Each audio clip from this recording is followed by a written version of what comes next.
You know, there's something that Jesus said that condemns all of us in this horrific story that is coming out of England. 250,000 children have been raped by these rape gangs from these illegals and the Islamists, and they've done nothing about it.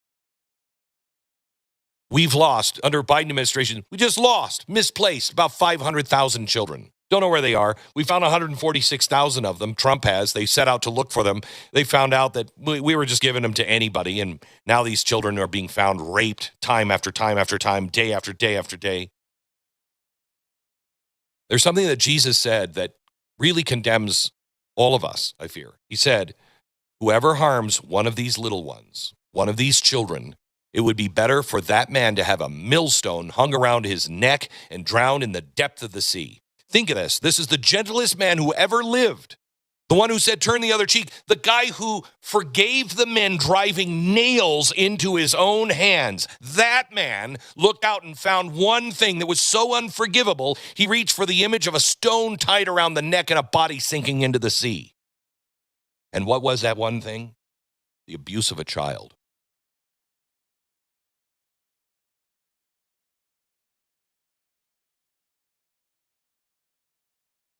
I want you to know I condemned me. I condemned me first. I had a hard time making these notes and thinking about it. I mean, I talked to my wife about it for an hour last night. I called up friends and talked to them, and I said, I don't know. I don't know how to do this because I don't know what the answer is. I do know that there are people that should be on this 24/7. So I have a question for those people. I have a question of the men of the cloth. Where the hell are you? Where are our pastors and our priests and our rabbis? Where are the pulpits? 250,000 children raped in England while every institution looked away. Hundreds of thousands of children handed to traffickers on our own soil while the people who run our country filed all the paperwork for it. And the single most explicit warning Christ ever gave is being violated on an industrial scale in our lifetime, in our towns. And the house of God is so quiet, it is staggering. I know you know the story because you preach it every year. Man's beaten, left it half dead in a ditch. Who walks past him? Not the criminals. They're already gone. Who walks past him? Pastor? It's the priest. It's the Levite. It's the religious professionals, the credentialed, the robed, the respectable. They see the bleeding man and they cross to the other side of the road so they don't have to deal with it. You have preached this parable 1,000 times. Did you ever think that maybe you were preaching it about you?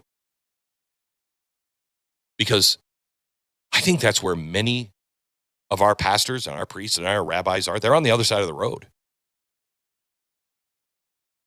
You know, I say what I mean, and I mean what I say. So let me say something. Are all of you overeducated, self-righteous, collar-wearing clerics anything more than fundraisers, middle management, cowards, and paper tigers? Is that all you are? Are you more worried about your title, your paycheck, your tithing receipts, your building fund, your standing in the community? If I say something I might offend, Jesus told you exactly what you are when you do this. He said the good shepherd will lay down his life for the sheep. But the hireling, the man who's only in it for the wage, the moment he sees the wolf coming, he runs. He leaves the sheep. He runs because he never loved them in the first place. He loved the job. While you run, while you stay silent, evil rampages. And what are you doing? Honestly, what are you doing?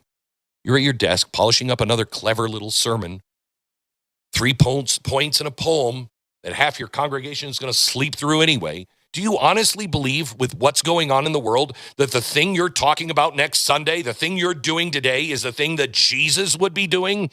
His children are the most sacred among us. They're mutilating them, losing them, and raping them.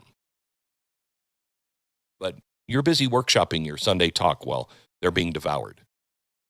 You want to know why your church is so empty? This is why. Real evil is on the hunt, and you don't address it. Our churches are a ship in a storm without a captain or a rudder.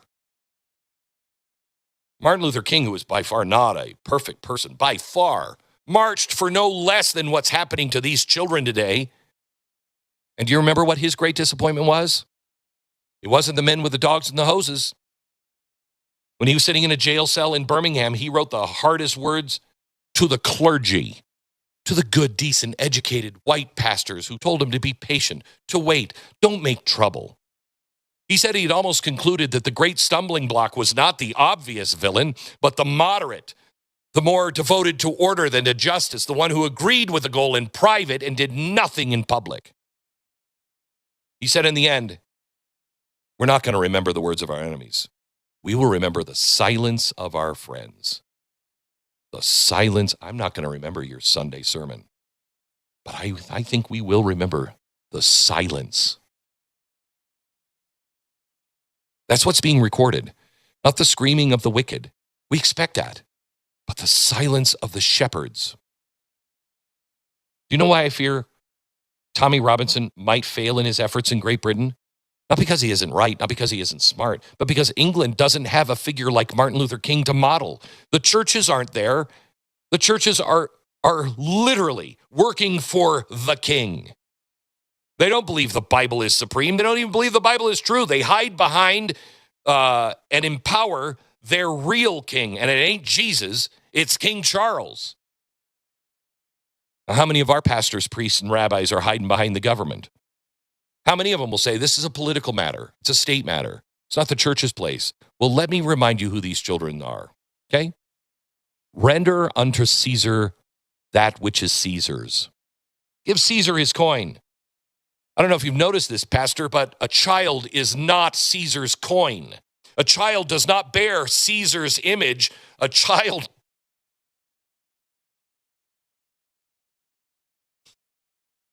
bears the image of God. Our children do not belong to the state. They never did. Caesar has no jurisdiction there. And any pastor who treats the mutilation or trafficking of God's children as somebody else's department has handed to Caesar the one thing Caesar was never permitted to touch. Look what you're spending your days on. All of our churches. We argue doctrine. We argue the fine print. We spend our strength on, I'm more righteous than you. My denomination is purer than your denomination. My theology is more correct than your theology. Well, that's because I know it's true, because we're more righteous than they are. You've turned faith into a debating society while the wolves are emptying our nurseries. James said, faith without works is dead. Oh, no. We've got the grace of faith without works is dead. A faith that can argue theology or end times prophecy for 3 hours, but can't walk into the street for a raped child is a corpse in a nice suit. Try to outrun this one. Try to outrun it because it's in your own book. I read it. I know it. I take it sincerely. Ezekiel. The watchman on the wall. God says if the watchman